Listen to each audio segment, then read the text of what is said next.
Good morning everyone. Today we are going to continue our social science chapter number 3, movements of earth. In previous video we have discussed about the two movements of earth, that is rotation and revolution. We also studied that how the day and night occurs and also about the leap year. In this video we will discuss about the occurrence of season, कि हमारे season यानी कि जो मौसम है वो कैसे होते हैं. So let us start. सन के पास हर समय सेम अमाउंट में हीट और लाइट होती है. फिर ऐसा क्यों होता है कि कुछ दिन गर्मियाँ होती हैं और कुछ दिन सर्दियाँ? ऐसा इसीलिए होता है क्योंकि हमारी जो अर्थ है वो रिवॉल्व कर रही है सन के अराउंड. इसकी वजह से सीजन्स होते हैं. इंडिया में मेनली 4 सीजन्स होते हैं: summer, winter, spring and autumn. Earth हमारी एक टिल्टेड एक्सिस पे बनी हुई है. यहाँ प्रिंसिपल एक्सिस पे है.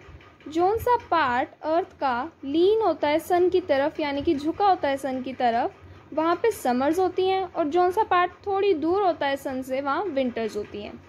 लाइक जब नॉर्थ पोल टिल्टेड होगा सन की तरफ, झुका होगा सन की तरफ, वहाँ समर्स होंगी, गर्मियाँ होंगी नॉर्दर्न हेमिस्फीयर में.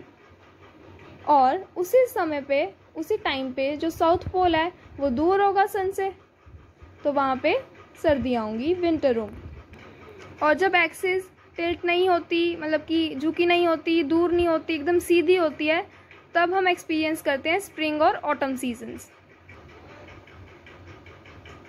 इंडिया में गर्मियाँ अप्रैल से जून में होती हैं. सर्दियाँ दिसंबर से लेकर फरवरी तक होती हैं.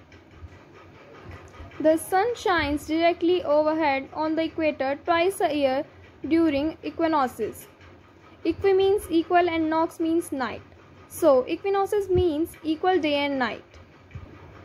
इसका मतलब है जब हमारा सूरज 2 बार एक साल में 2 बार इक्वेटर के ऊपर, मतलब एकदम सीधा उसके ऊपर शाइन करता है, उस दिन में डे और नाइट जिस दिन इक्वल होते हैं.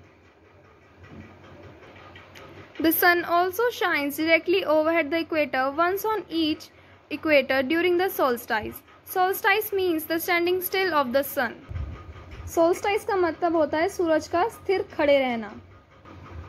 हमारा अर्थ एक्सपीरियंस करता है स्प्रिंग और vernal equinox and autumnal equinox on 21 March and 23 सितंबर, जब सूरज बिल्कुल सीधा होता है इक्वेटर पे, जब दिन और रात इक्वल होते हैं, यानी कि कोई भी बड़ा नहीं होता, लंबा नहीं होता. The earth experience summer solstice और 21 June which is the longest day of the year in northern hemisphere. Northern hemisphere यानी कि नॉर्थ पोल वाली साइड ये सबसे लंबा दिन होता है 21 जून, जब जो अर्थ एक्सपीरियंस करती है summer solstice.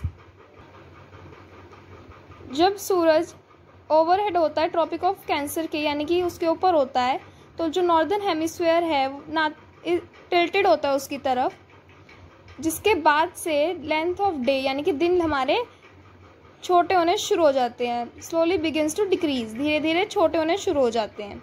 The earth also experience winter solstice on 22 दिसंबर when the sun is directly overhead on the tropic of Capricorn. Summer solstice कब होता है? जब ट्रॉपिक ऑफ कैंसर के ओवरहेड होता है. और विंटर सोल्स्टाइस होता है जब ट्रॉपिक ऑफ कैप्रिकॉर्न के ओवरहेड होता है. 22 दिसंबर is the shortest day in northern hemisphere. Northern hemisphere में 22 दिसंबर शॉर्टेस्ट डे होता है और 21 जून लॉन्गेस्ट डे होता है. Season influence the food we eat, clothes we wear and the crops we grow. Hence these two movements of earth are integral part of our life on earth and our survival depends on them. इसका मतलब है कि जो हम कपड़े पहनते हैं, खाना खाते हैं, ये सब हमारे जो सीजन्स के ऊपर डिपेंड करता है. और सीजन डिपेंड्स करते हैं रेवोल्यूशन ऑफ अर्थ पे. सीजन्स कैसे डिपेंडेंट हो, सीजन पे हम कैसे डिपेंड करते हैं अपने क्लोथ्स और खाने के लिए. जब समर्स होते हैं तब हम कॉटन क्लोथ्स पहन लेते हैं, जब विंटर्स होते हैं तब हम वुलन क्लोथ्स पहन लेते हैं टू प्रोटेक्ट आवरसेल्फ.